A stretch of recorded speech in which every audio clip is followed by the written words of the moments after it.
Uma das bandeiras das minhas campanhas eleitorais é a seguinte: campanha de alto nível só deseja, só exige, só impõe quem tem o rabo preso.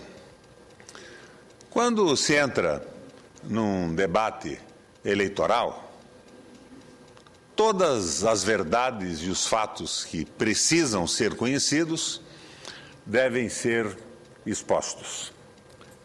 Há, por parte dos donos da política, dos donos da economia, esse veso, essa tendência, esta exigência que se expressa nas grandes redes de televisão e nos jornais.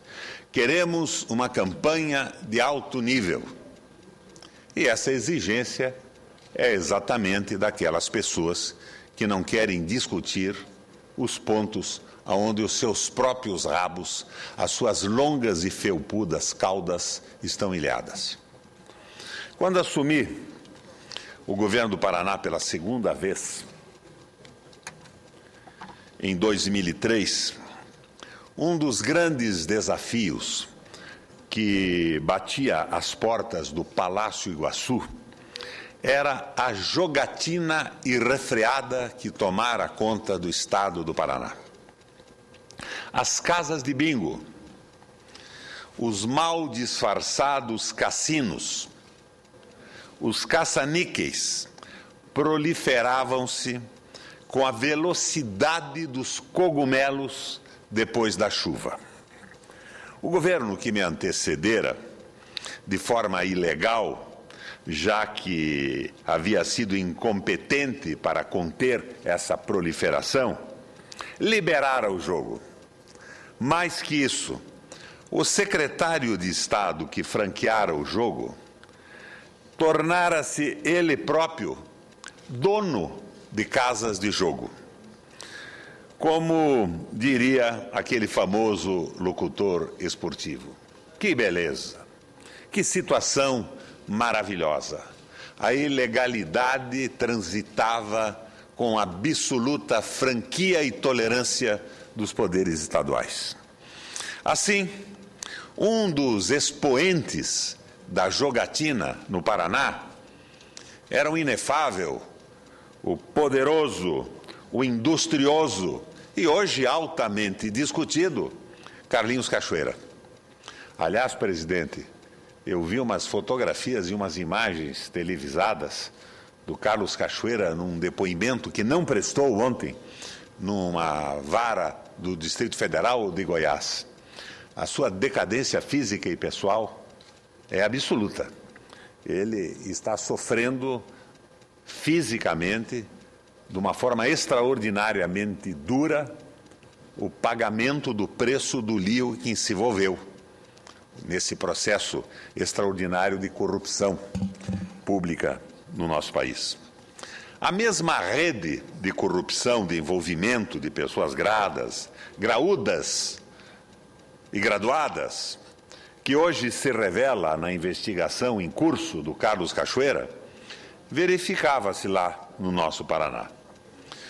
Como era do dever do governador, desencadeei dura e contínua campanha contra a jogatina e seus corolários, como a lavagem de dinheiro, a corrupção, o tráfico de influência.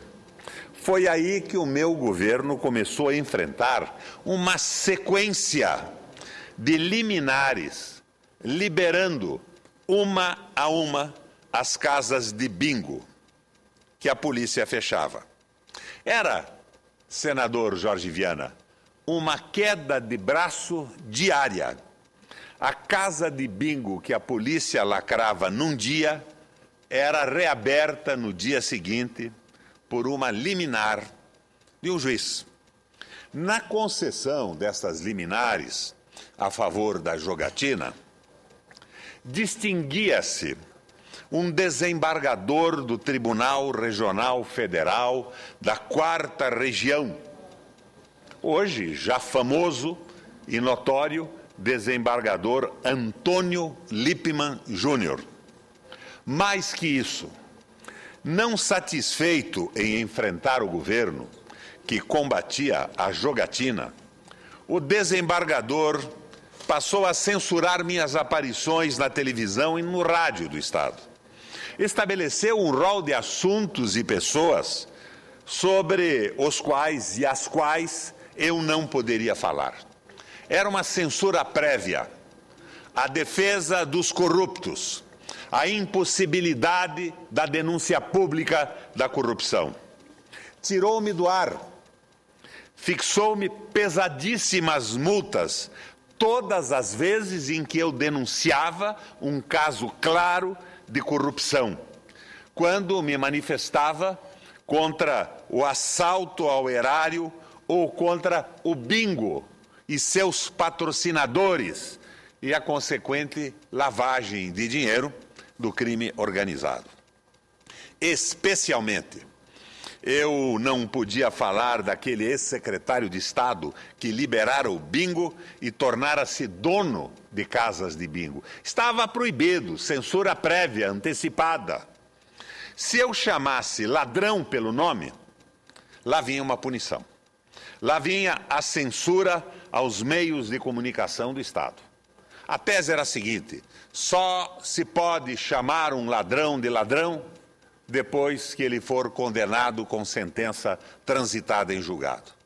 E o exemplo que eu dava quando as televisões me entrevistavam, quase sempre a pública, era que se de repente, senador Jorge Viana, Vossa Excelência numa praça de Brasília notasse que um trombadinha arrancou a bolsa de uma senhora e saiu correndo e gritasse ladrão, ladrão, poderia ser penalizado por estes juízes, porque afinal o ladrão não havia sido condenado numa sentença transitada em julgado. O desembargador Lippmann estabeleceu como que um index de temas e pessoas sobre as quais o governador era proibido de falar. Se falasse, era tirado do ar e multado. Ele se transformou em uma espécie de herói da oposição e de boa parte da mídia, que fazia da censura e das multas a mim aplicadas manchetes diárias. Era a glória da Gazeta do Povo, a glória da Globo, a glória dos canais de televisão. Afinal, surgiu um juiz de verdade, um desembargador que está calando esse governador que insiste em denunciar a corrupção. Cada liminar do desembargador, reabrindo casas de bingo, era comemorada pela nossa oposição e pela grande mídia como se fosse uma derrota pessoal do governador, e não um avanço do crime organizado e da imoralidade.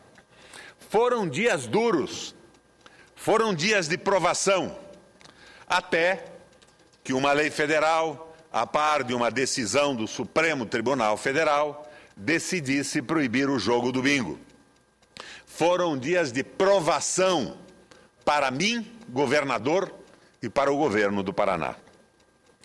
Esta história, incluindo a participação nela de Carlinhos Cachoeira, contei em um livreto que lancei no mês passado, editado pela Gráfica do Senado, e que foi entregue no gabinete de cada um dos senhores senadores, como também no gabinete de juízes estaduais, federais, desembargadores e membros do Ministério Público, estadual e federal. Hoje, volto à tribuna para acrescentar mais um capítulo à crônica do jogo ilegal e da corrupção no Paraná. No dia 30 de julho, acolhendo o voto do relator Bruno Dantas, o Conselho Nacional de Justiça decidiu aposentar o desembargador Edgar Antônio Lippmann por venda de decisões judiciais, entre elas a venda de liminares para a reabertura de casas de bingo no meu estado do Paraná. Eu não sinto, senador Jorge Viana, prazer algum em reportar a esta casa a decisão do CNJ. O que me satisfaz, no entanto, é ver este conselho que nós criamos aqui no Senado honrando suas atribuições de fiscal do Judiciário. As investigações do CNJ sobre a venda de decisões judiciais pelo desembargador começaram ainda em 2003, ano em que ele movia uma guerra particular contra mim, governador do meu estado. Em 2009, diante de provas robustas, o CNJ suspende preventivamente o desembargador. Chamado a depor e se defender, em nenhum momento ele convence o Conselho Nacional de Justiça de que não praticara os crimes de que era acusado. O conselheiro Bruno Dantas fala em, abre aspas, provas inequívocas de venda de decisões judiciais para viabilizar a reabertura e funcionamento de casa de bingo. Dantas cita especificamente a liminar concedida a uma casa de bingo de Curitiba, chamada Casa Monte Carlo. Vejam só, senhores, a coincidência.